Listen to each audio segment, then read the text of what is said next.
কথা বলি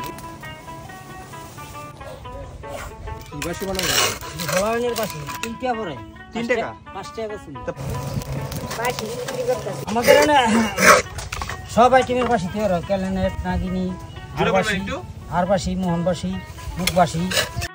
আসসালামু আলাইকুম, welcome back to my channel. আশা করি সবাই ভালো আছেন, সুস্থ আছেন। আপনারা দেশ এবং দেশের বাইরে থেকে যে যেখান থেকে দেখতেছেন আপনাদেরকে জানাই সুস্বাগতম। আজ আমি আসছি গ্রাম বাংলার ঐতিহ্য বাঁশের বাঁশি তৈরি যেই গ্রামটিতে করে থাকে সবচেয়ে বেশি, সেই গ্রামটির নাম হলো শ্রীমদ্দি গ্রাম। এই শ্রীমদ্দি গ্রামটি অবস্থিত কুমিল্লা জেলার হোমনা উপজেলার এই হোমনা পৌরসভার বিশাল বড় এই গ্রামের পশ্চিম পাড়া, যে পশ্চিম পাশের মেঘনার তীরের এই গ্রামের অংশটুকুতে কিন্তু এই বাঁশের বাঁশিগুলো তৈরি করে থাকে এই গ্রামের মানুষরা। শ্রীমদ্দি পশ্চিম পাড়ার হিন্দু মুসলিম সবাই মিলেই কিন্তু এই গ্রামে প্রত্যেকটি ফ্যামিলিতেই, বেশিরভাগ ফ্যামিলিতে দেখা যায় এই বাঁশের বাঁশি তৈরি করত। আর এখন কিন্তু কালের বিবর্তনে তেমন একটা আগের মতো দেখা যায় না, এখনও কিন্তু অনেকটি ফ্যামিলিতেই এই বাঁশের বাঁশি তৈরি করে থাকে এই গ্রামবাসী।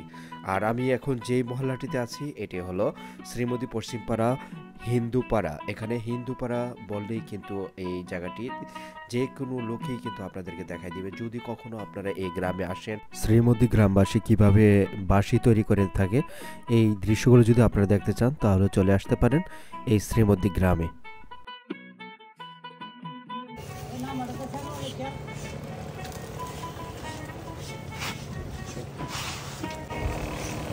এই যে কমপ্লিট নাকি না 16 ইঞ্চি বাঁশির কয়টা ছিদ্র হয়? আর নিচের সাইড হলো ডিজাইন কমপ্লিট নাকি?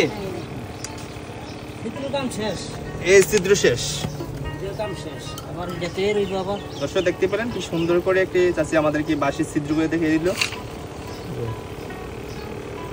কিছুক্ষণ আগে কিন্তু ছিল এটা সামান্য একটি বাঁশ, এখন কিন্তু হয়ে গেল একটি বাঁশি। এটা একটা ফোন দিতেছি নকশি করতেছি। চাচি এটা কি করতেছেন? এটা নকশি করতেছি। বাঁশি নকশা তৈরি করতেছেন? হ্যাঁ, কি দিয়া? মাটি দিয়ে। কাদামাটি?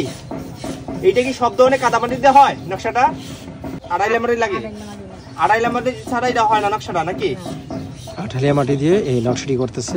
এই বাঁশির যে প্রত্যেকটি বাঁশিতে কিন্তু এরকম ডিজাইনগুলো হয়, মাটি দিয়ে যে প্রলেপটা দিতেছে, এই প্রলেপটি দেওয়ার পরেই কিন্তু আগুনে পোড়া হবে। এই যে নকশাটা দেওয়ার পরে কি করবেন? নকশা দেওয়ার পরে কি করবেন? আগুনে পুরা দেব। আগুনে পোড়া দেওয়ার পরে এই নকশাটা তৈরি হবে নাকি? তাহলে অনেকে ভাবে যে বাঁশি মেয়েদের রং করা হয়, এটা কি আসলে তাহলে মিথ্যা?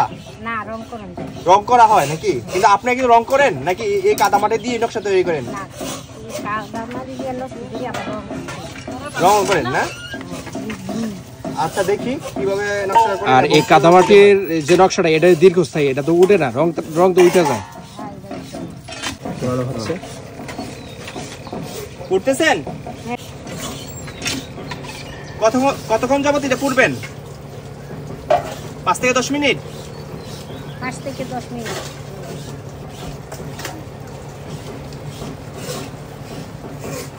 এই যে হ্যাঁ তৈরি হয়ে যাচ্ছে তো কালার না? কালার হয়ে যাচ্ছে, কি সুন্দর কালার হয়ে গেছে অলরেডি। হ্যাঁ এই যে কালার দেখা যাচ্ছে, অনেক বড় একটা বাঁশি না?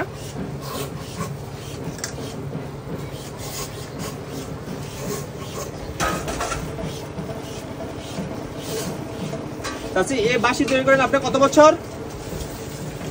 20-25 বছর ধরে। যে কিছুক্ষণ আগে এই বাঁশিটা কিন্তু এই যে কাকি তৈরি করলো, খুব সুন্দর। এই বৈশাখ মাসে সবচেয়ে বেশি এই বাঁশি বানায় থাকেন আপনারা? আর এখানে তো অনেক রকমের বাঁশি দেখা যাইতেছে। এই বাঁশিগুলো আপনারা কেমন রেটে বিক্রি করেন এখানে? এগুলি কইলা আমি ফাইজারি দিই 50 টাকা করে। তো আপনাদের কাছ থেকে নিয়ে তো মানে যারা বাঁশি বিক্রেতা বেশি 500,000 টাকা একটা বেশি। ও আচ্ছা, মানে ওই যদি অর্ডার দিয়ে ভালোভাবে বানাই নিতে চায় ওইভাবে আপনারা বানাই দেন। ক্লাসিক বাঁশি মানে যারা বাঁশি বাদক তারা আপনাদের কাছ থেকে অর্ডার দিয়ে নিয়ে যায়। বেশি চাহিদা কোন স্কেলগুলো? চাহিদা ধর না এগুলি বেশি চাই, এই বড় বাঁশিগুলো সবচেয়ে বেশি চাহিদা। চাহিদা এইগুলি। আচ্ছা আচ্ছা। 8, 8, 9, 10, 10, 7.5 এগুলি চাহিদা। আপনার সাথে দেখা হইয়া খুব ভালো লাগলো। আপনার নামটা কি কাকা? আমার নাম প্রবীণ চন্দ্র বিশ্বাস। প্রমিল প্রমিল চন্দ্র বিশ্বাস, শ্রীমতী কোনো জায়গা বাইরে শ্রীমতী গ্রামে। তো আপনাদের প্রয়োজনে কাকার সাথে সরাসরি যোগাযোগ করতে পারবেন। আপনারা যে কোনো স্কেলের বাঁশি চান এখানে হোমনা শ্রীমতী গ্রামে আসলে বা ওনারে ফোন করে বললেই কিন্তু আপনারা তা যেটা চান আপনারা ওই চাহিদা অনুসারে ওনারা আপনাদেরকে বানাই দিবে। আশা করি ভালো হবে এখান থেকে নিলে। আজকের এই দৃশ্যগুলো যদি আপনাদের কাছে ভালো লেগে থাকে লাইক কমেন্ট এবং শেয়ার করে দেবেন বেশি করে। পেজটিতে নতুন হয়ে থাকলে অবশ্যই ফলো দিয়ে পাশে থাকবেন, আর ইউটিউব থেকে দেখে থাকলে অবশ্যই সাবস্ক্রাইব করে পাশে থাকা বেল বাটনে ক্লিক করে রাখবেন। ভালো থাকবেন, সুস্থ থাকবেন, দেখা হবে পরবর্তী নতুন দৃশ্য নিয়ে। আল্লাহ হাফেজ।